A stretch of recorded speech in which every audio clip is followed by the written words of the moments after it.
I've been putting up with you, making me feel terrible all this time. So the least you can do is contribute to the wedding costs. It's your daughter's big day, after all. But why aren't you inviting me to the wedding? Well, it would be embarrassing. I would have wanted Dad to be there, but I don't want people to know I have a countryside grandma, like you, as my mother. You're living off Dad's estate and pension, yet you have the audacity to show up at ceremonies and act all important? It's just shameless. My name is Stacy. I lost my husband Bennett a few years ago, and now I live alone. The house that Bennett, who was a CEO, left me feels too big for just myself. However, I manage by enjoying my gardening hobby. I have 2 children, my son Ralph and my daughter Ellie. Both are independent and do not live with me.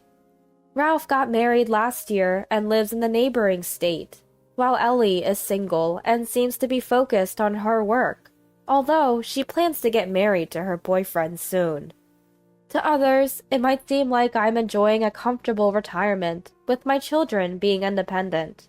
I do feel blessed, but I also have my worries, especially about my daughter Ellie. Since she was a child, Ellie has always been a strong-willed, competitive, and active girl, unlike me, who is more laid back. She didn't get along with me and was closer to Bennett, who was more active in society. When Bennett fell ill, Allie's attitude towards me got worse, and when he passed away, she blamed me, saying, "This happened because Mom wasn't strong enough."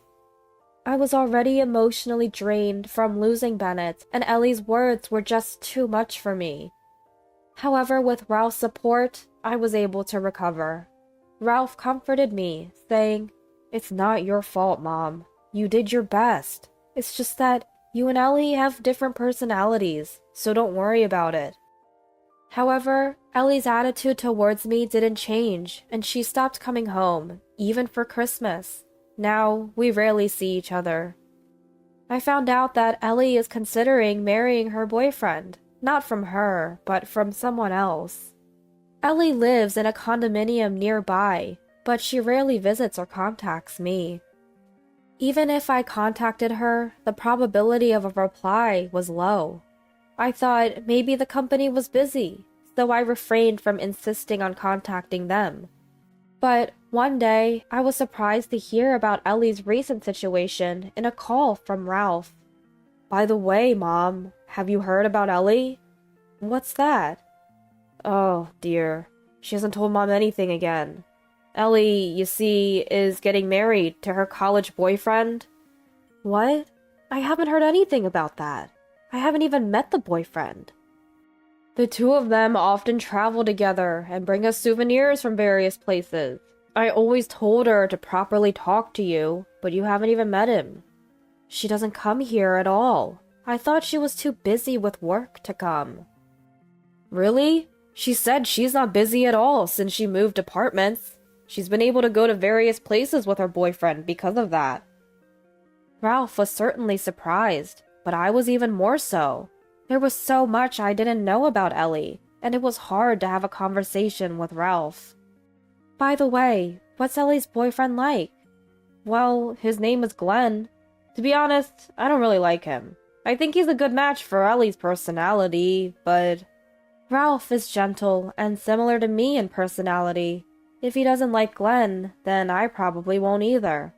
Adding to that, the information that Glenn is a good match for Ellie's personality gave me a rough idea of what kind of person he is. "I'm worried about various things." "I understand how you feel, but Ellie is an adult. She'll be fine. They'll probably get along well as a married couple, and won't bother Mom too much." "Is that so? That's a bit sad, but it can't be helped." The conversation ended there, but the problem was what happened afterward. A few weeks after the call with Ralph, I finally received a contact from Ellie. Hearing from Ellie after a long time was undoubtedly a happy occasion, even if she hated me, and I was noticeably cheerful when I answered the phone.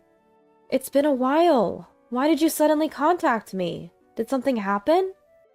My cheerful voice was the complete opposite of Ellie's, which was stiff and cold. I got married last week. What? I was stunned by Ellie's unexpected statement. And I have a favor to ask. When I told my husband about our house, he said he wanted to live together. We're going to decide on a new house eventually, but can we temporarily live in your house? You have plenty of rooms to spare, right? Well, there are rooms, but being asked so suddenly... I've already arranged for the movers. I've also terminated my apartment lease. It's not a big deal if 2 more people move into that big house, right? I felt angry at Ellie for selfishly moving things forward, despite having neglected her family home until now. If you've already canceled the room, there was nothing I could do but accept it. Fine, but you must find a new place immediately. Who do you think you are? That house was built by Dad, and you're living off the money and pension he left behind. Really, Ellie? That's all I wanted to talk about. Goodbye. With that, Ellie hung up the phone.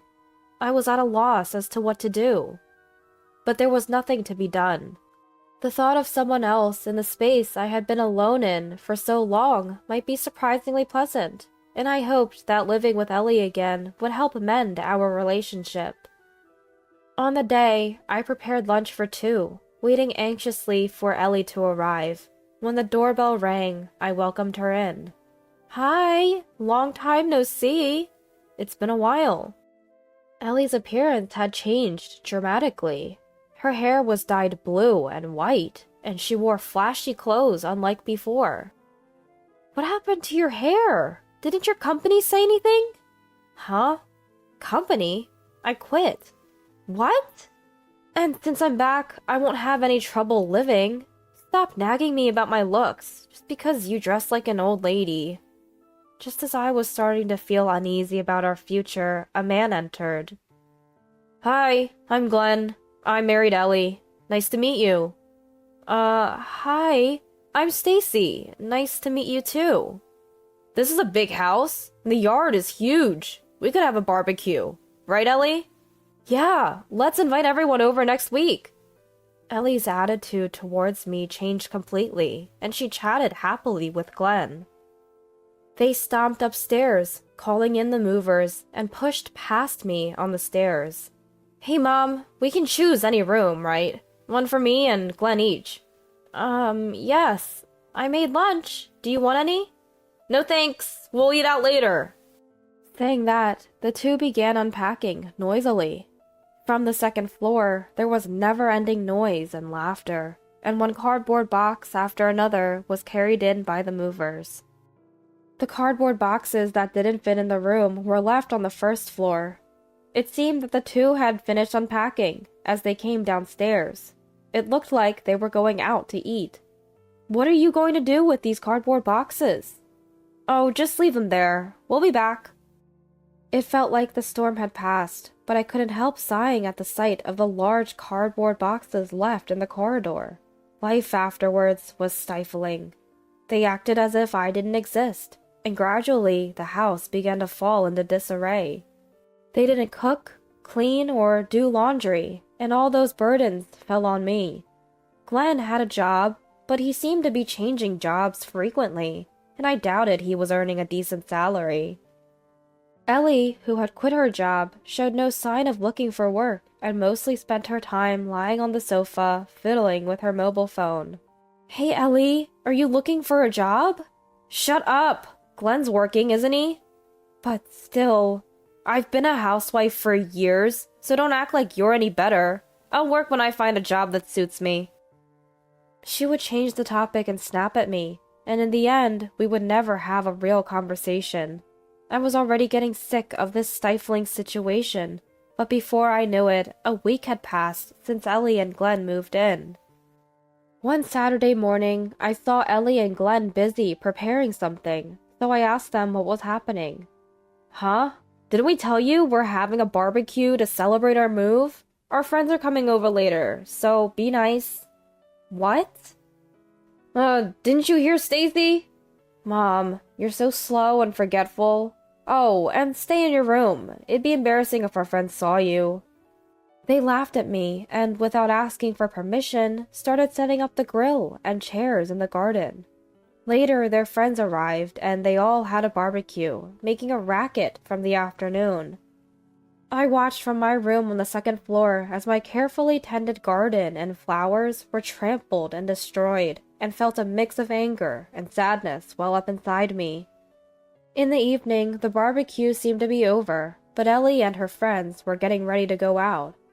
"Ellie, where do you think you're going, leaving everything like this?" "Hey, Mom, we told you to stay in your room." Even Glenn's friends, who were headed to the car, stopped at the sound of my voice. Glenn, apparently drunk, pointed at me and started laughing. "Oh, it's Parasite, Stacy." "Huh? Parasite?" "That's what Ellie's been calling her. She's been living at our house like a parasite for years. That's why Ellie said she won't invite her to the wedding. She's been saying that since they were dating. She'll take her money but won't invite her."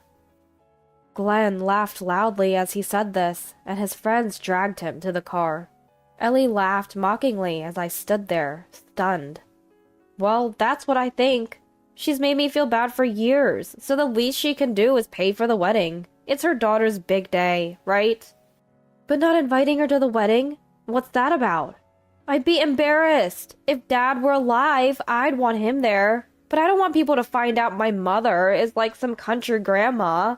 She's living off Dad's estate and pension like a parasite, and then she shows up at weddings and funerals, acting all important. It's just too much." Ellie laughed again as she walked past me. "Oh, and can you clean up the garden? I'm going out for drinks." With that, she got in the car with her friends and drove off. I sighed as I looked at the messy garden, realizing that the innocent Ellie who used to play there was gone. Maybe she changed for the worse because of Glenn and his friends. But her feelings towards me haven't changed.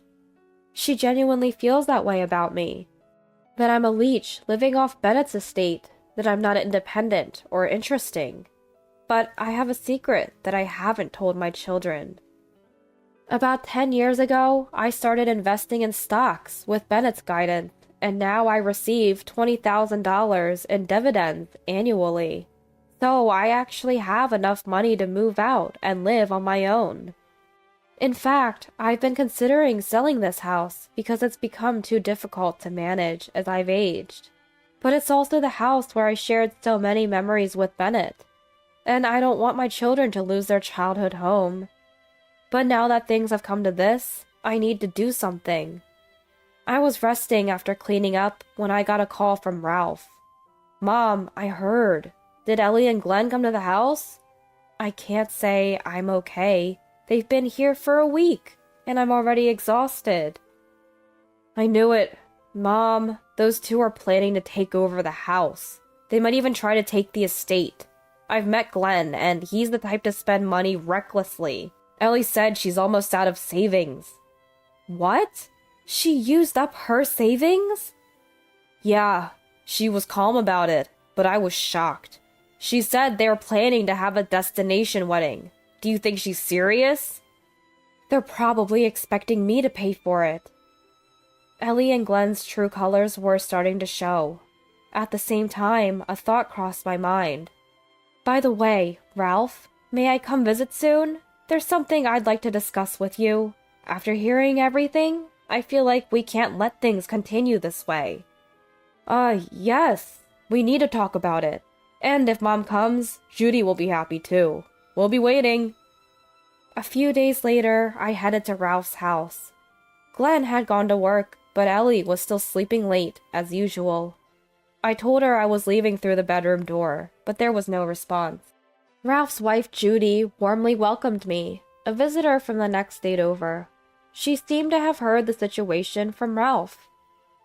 "Stacy, I've heard from Ralph. I know there's a lot we need to talk about, but please, make yourself at home while you're here." "Thank you, Judy." After being welcomed by the two of them, I first revealed the secret of my assets. They were both surprised to learn that I, whom they thought was a housewife, actually owned stock and received approximately $20,000 in dividends annually. but they were even more surprised when they heard about my next proposition. I'm worried that if Ellie and the others find out I have stock, it will lead to trouble. Given the current situation, I think it's just a matter of time. So, I'd like to transfer my stock to you two at this time. What? Are you sure? Us? Isn't there another way? No, I want to give it to you. After a moment of silence, during which they seemed to be overwhelmed by my momentum, they looked at each other and reluctantly nodded.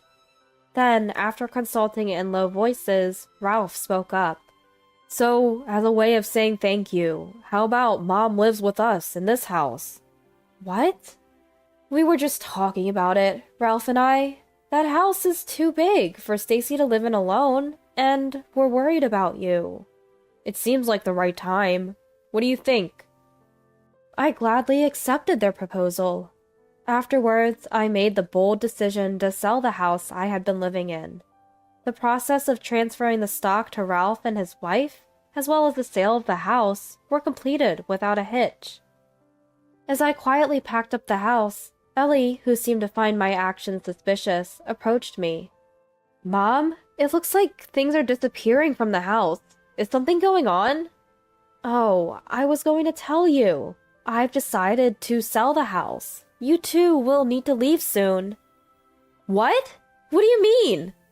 I'm moving to Ralph's house tomorrow, so please leave as soon as possible. If you stay, I'll call the police. What are you talking about? I can't deal with this all of a sudden. But you don't even listen to me, and you never call back when I reach out. Hearing Ellie's voice, Glenn also came downstairs to find out what was happening, and sure enough, he was furious. Hey, Ellie, what's this all about? Weren't we supposed to be able to live here forever? I don't know. I'm just as surprised as you are.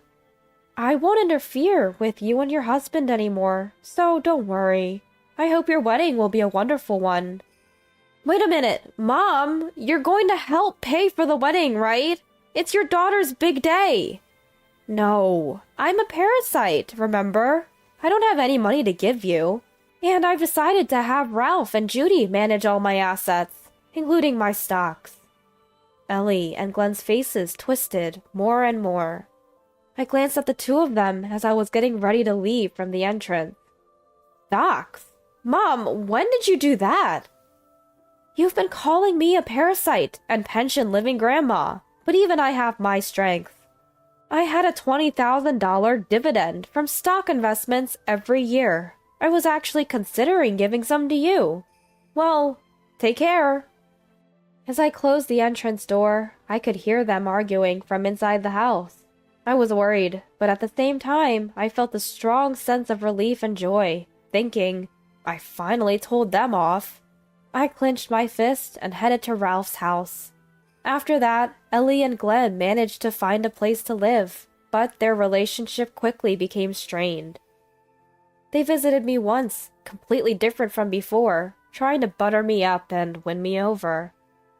What's more, Glenn, perhaps because he knew I had some stocks left, bragged about recently starting stock trading and tried to get me to give him some.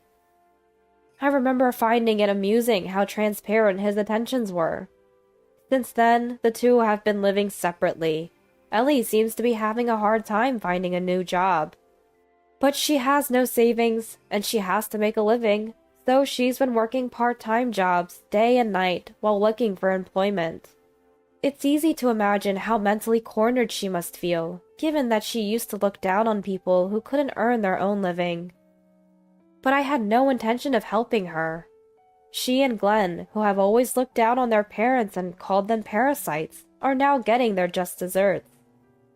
I hope they manage to support each other and prevent their already difficult lives from falling apart completely. As for me, I am now living a peaceful and contented life with my eldest son and his wife. I share hobbies with Judy, and when I think about the suffocating days I used to have, I'm so glad I decided to live with them. Recently, my grandchildren were born. They are adorable little girls, like angels. Supporting busy Judy is hard, but I feel very fulfilled every day. Since they are gentle children, I don't have to worry about them growing up to call their parents parasites like someone else we know. From now on, I want to continue to live a peaceful and happy life, savoring the true happiness that is characteristic of me, with Ralph and Judy and the grandchildren.